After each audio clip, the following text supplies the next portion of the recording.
Good morning guys. Ito, mamimitas po tayo ngayon ng dahon ng ating alokbati. Ihahalo po natin sa ating tinulang isda. Ayan. Ganito lang po tayo mamitas. Dahon lang po talagang pinipitas ko para tumaba po siya pataas.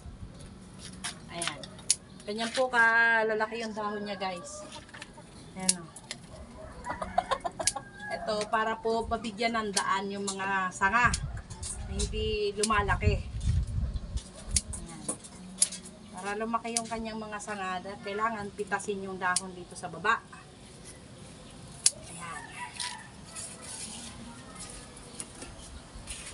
Kita nyo po kung gaano kalalapad yung dahon guys. Ayan.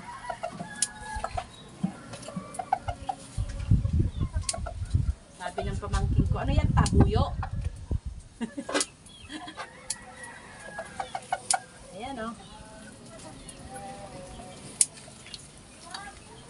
Isipin mo talagang buyo siya guys. So sobrang lapad. Ayan.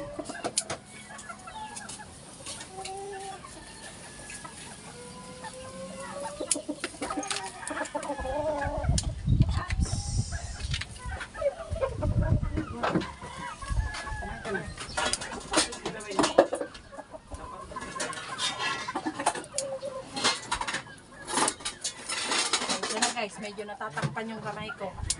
Ganyan lang.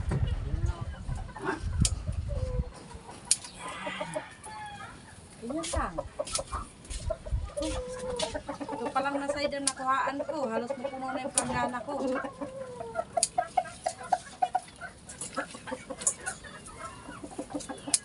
Haps, nahulog.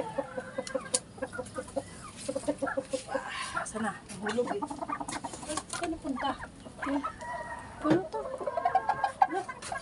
Ayun. Ayan guys, oh, ganyan siya kalapad. Diba?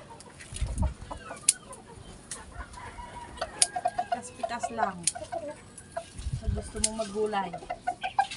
Ito lang.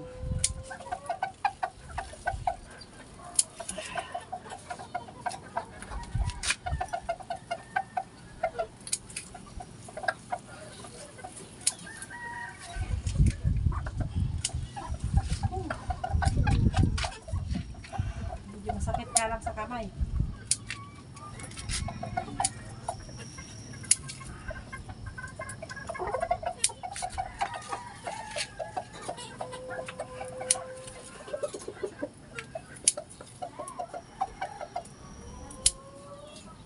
Yan. Oh, tama na siguro yan. Baka manghingi rin